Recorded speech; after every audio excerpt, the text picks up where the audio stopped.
It was, we've been doing a whole bunch we were doing camps this summer. Our camp, John's camp, another camp in Hingham, Massachusetts. And although all the camps are different, John's was just, it was so full of life and so full of love. And to see those kids working with each other and for each other, and just what you call training, what John calls training in the morning and throughout the day, and they would just get together and they would just play. And they'd put music on and they would crawl around the grass and they'd pretend to be this, that, and the other thing.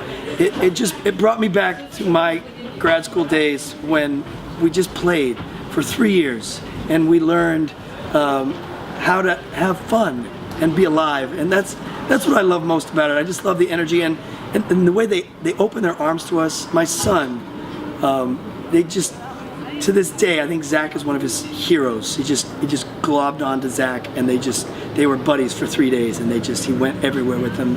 And my son gets attached, but I've not seen him get attached like this. Literally screaming, crying when we had to leave. We cried. To go away from these kids that he had come to know and love for 2 days, 3 days. There was something so honest and organic and essential in the work that John does with these kids. This is, as we said, I mean, it's stuff that I did when I was in graduate school. That brought it back for me. I was so nostalgic for that experience again, and even how he opened it for us to be able to do what we do in this just this natural way to bring art to life. That it wasn't, we have to get through to get to this. It wasn't like we have this finished product, it wasn't about that.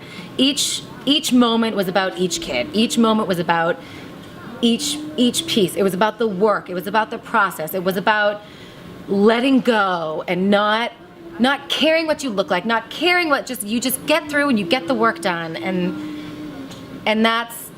it was beyond refreshing. I mean, we talked about it for the whole ride home, about how amazing of a program it is and how lucky that these kids are that they can have John, somebody like John, whose experience doesn't start in the theater, but his love for it and his passion for bringing these kids, giving them this opportunity and giving them this platform to express themselves and express themselves artistically is beyond what we could have possibly imagined. It's the great combination of the older kids and the younger kids kind of all together in the same place, occupying the same space and having the same creative energies and juices flowing. And as Amy said, it was so refreshing to see it be about the process and not about the end product, and not about, like she said, we have to get to this point. Let's just have fun and let's explore this moment, this time. Let's explore, each other and our bodies and our relationship with this tree and that ground. And it was very organic, and that was so refreshing. And so there were no cell phones.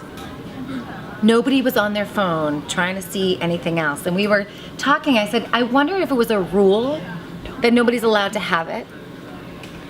And then we were like, I don't think it's a rule. I just think everybody's so happy to be there and happy to be part of the process that's not even that addiction, whatever is sort of, that is left behind, and they're there to work. And that blew me away. Our son didn't ask for electronics for 3 days.